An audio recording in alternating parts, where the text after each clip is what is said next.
আর এখানে নাকি কোন পাড়ার মোল্লারা আর এক পাড়া এসে মারতে এসেছিল, কি তাই তো নাকি গো?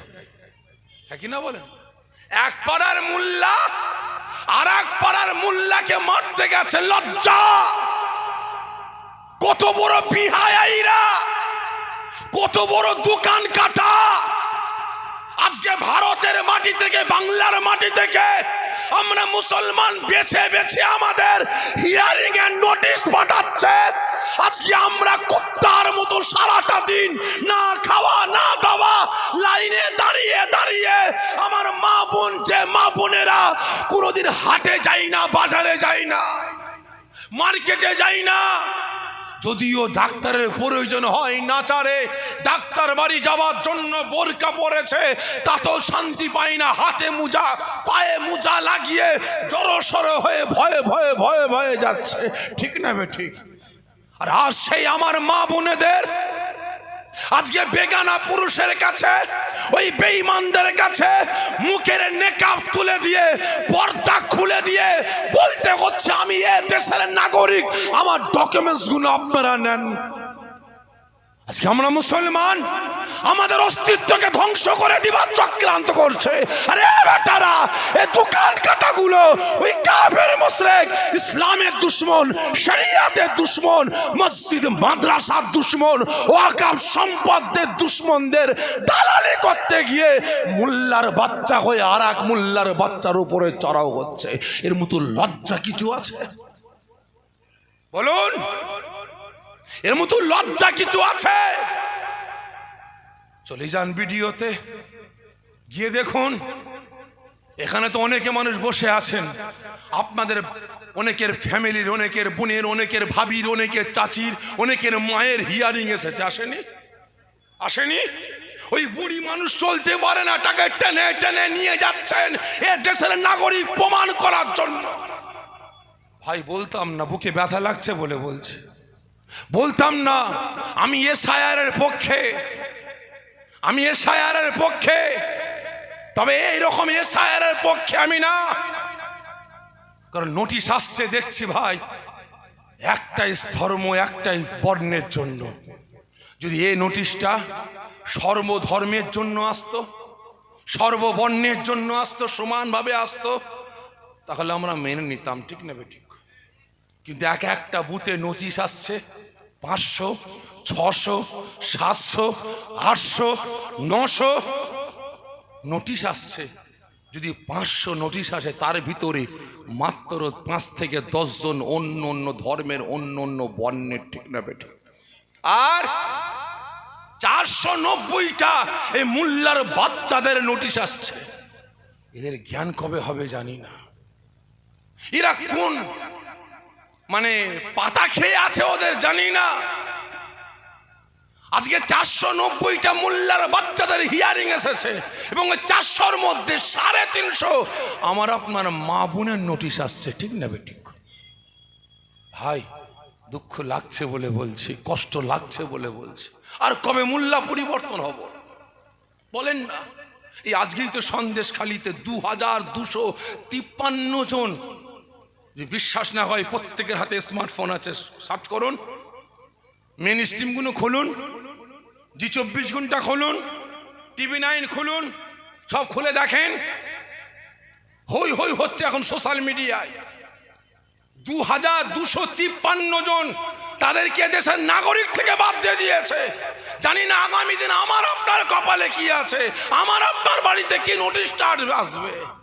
ভাই নোটিশ আসার পরে এই যে 2253 জনের নোটিশ চলে এসছে, এরা কেস করবে, কেস আর কাজে লাগবে? এ জোরে বলেন না, কাজে লাগবে? লাগবে না। হঠাৎ করে পুলিশ আসবে রাতে, একটা পরিবারকে গাড়িতে তুলে নিয়ে গায়েব। আবার 1-2 দিন ধরে পাবলিক হই হই করবে, 3 দিনের মাথায় ঠান্ডা আবার আসবে, 2টো পরিবারকে তুলে নিয়ে গিয়ে গায়েব। এবার আপনারা বলেন তো, আপনার চাচা, আপনার মামা, আপনার ফুপু, আপনার দাদি, আপনার খালু, আপনার বোন, আপনার বুনাই, আপনার বাপ, আপনার ভাই, যদি তাদেরকে এইভাবে গায়েব করে দেয়, আপনারা মানতে পারবেন? এ জোরে বলেন না। সেই দিন কিন্তু আসতে আরম্ভ করেছে। আজ থেকে যখন নোটিশ চলে এসছে না, গিয়ে দেখুন না ব্যাংকের অ্যাকাউন্ট সিজ হয়ে গেছে।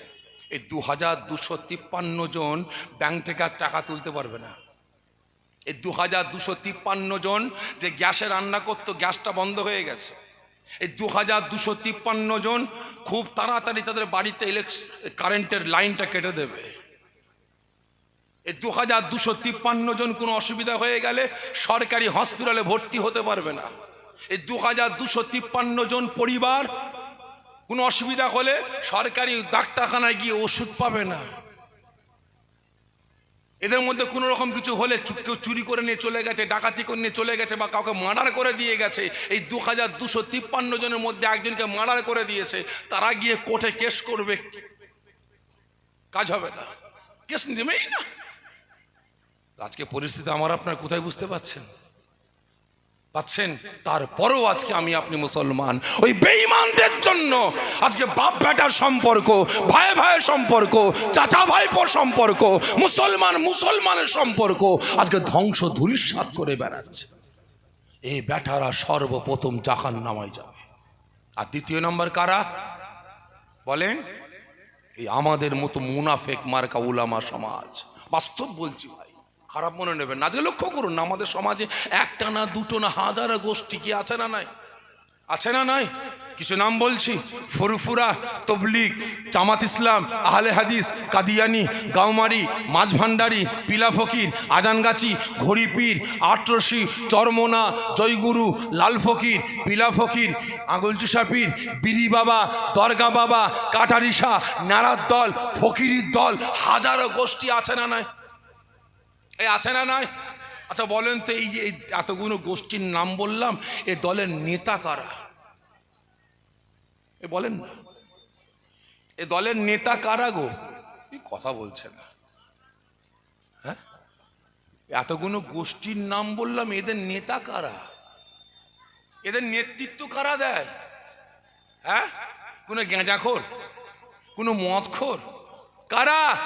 ভাইসাখে পুরুষেরা আল্লাহ পাকের নামে যা কিছু সম্পদ দান করেছিলেন, হাজার হাজার বিঘে জমি, আজকে বেটারা আইন পাশ করে ছিনিয়ে নিয়েছে, ঠিক না বেঠিক? তাও সবর করে আছে। এখন নতুন করে এসআইআর এর নামে লুঙ্গি বাহিনী, ঘুষপেটিয়া, বাংলাদেশি জিহাদিদের তাড়াবার পরিকল্পনা করছে, ঠিক না বেঠিক? হচ্ছে না, হয়নি? আমরা মুসলমান বিপদে আছে। দেখছি আব্দুল খালেক ভালো ছেলে, আব্দুর রহিম ভালো ছেলে, রিজাউল ইসলাম ভালো ছেলে, এরা একটা ঝান্ডা ধরে ইনকিলাব জিন্দাবাদ করে, ভালো ছেলে, সৎ ছেলে, কোনো নেশাভান করে না, ভালো চরিত্রের ছেলে। তা আমরা এলাকার নামাজি, রোজাদার, ইমানদার, হাফেজ সাহেব, কারি সাহেব, মৌলানা সাহেব, আমরা ভাবলাম যে আমাদের ক্ষমতা, আমাদের পাওয়ারটা যদি এ বেটাকে দিয়ে দিই, তাহলে এ বেটা চেয়ারে বসে ঝান্ডা ধরে ফেলেছে, কি ঠিক না বেটি?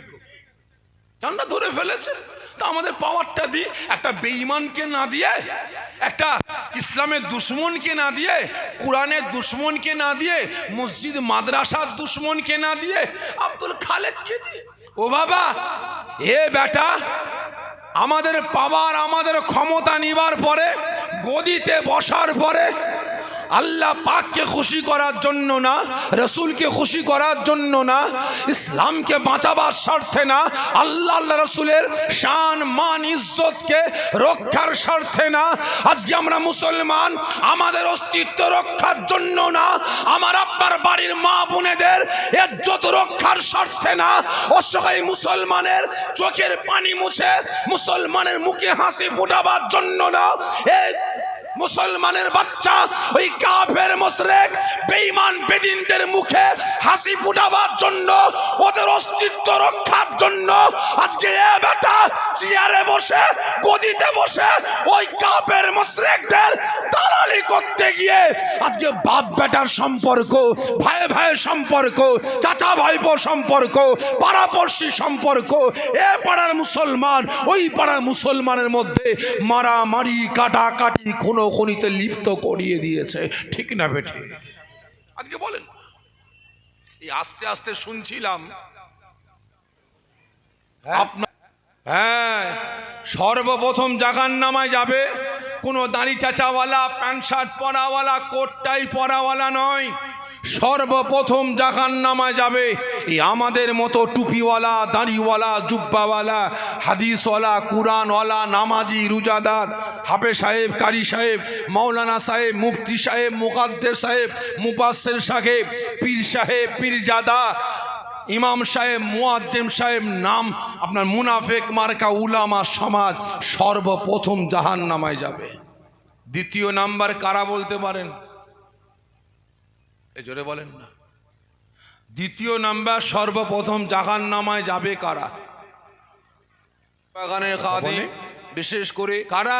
কাছে ইনার মতো প্রত্যেক জায়গায় প্রশ্ন করি, আজকেও করছি, একটু বলেন না সকলে মিলে কারা বলতে পারেন? দ্বিতীয় নম্বর সর্বপ্রথম জাহান্নামায় যাবে কোন হিন্দু ঘরের সন্তান নয়, বৌদ্ধ ঘরের সন্তান নয়, শিখ, পার্সি, পাদ্রী, পাঞ্জাবির ঘরের সন্তান নয়। আমার আপনার পাড়া, আমার আপনার গ্রামের, আমার আপনার বাড়ির নামধারী মুনাফেক মার্কা মুসলমান নেতারা সর্বপ্রথম জাহান্নামায় যাবে। বলেন মুনাফেক মার্কা চিন্তায় পড়ে গেল মুসলমান নেতারা। ভাই ভাই আমাদের গ্রামে বেনামাজি পারে লাগলো, এবারে বলেন আমি আলেম, এর জন্য দায়ী কারা? আপনার ভোলার বাচ্চার কাছে ইয়ারিং পাঠিয়েছে, কেমন ওয়াজ করব ভাই সাগে ভালো করে বুঝবেন। আমরা কালকে এই দুই বেটারা সর্বপ্রথম জাহান্নামায় যাবে। আজকে আমরা মুসলমান, আমরা বিপদে আছি কি আছি না? না, দুই শ্রেণীর আছি না নাই? আচ্ছা বলেন, আজকে যারা সর্বপ্রথম রাজ্যের ক্ষমতায় আছে, যারা কেন্দ্রের ক্ষমতায় আছে, যারা মিলিটারির ক্ষমতায় আছে, যারা পুলিশ প্রশাসনের ক্ষমতায় আছে, যারা নেভির ক্ষমতায় আছে, আজকে সমস্ত ভারতের পাওয়ার জাতের হাতে। এখন তারা বলছে হিন্দু খাতরে মে হ্যায়, ঠিক না বেঠিক গো? বলছে না বলেনি? এই আজকেই দেখছিলাম ওই মেদিনীপুরের মাথা মুটা কি নেতা আছেন একটা, গ্যাটকা পেট মুটা কি নাম, হ্যাঁ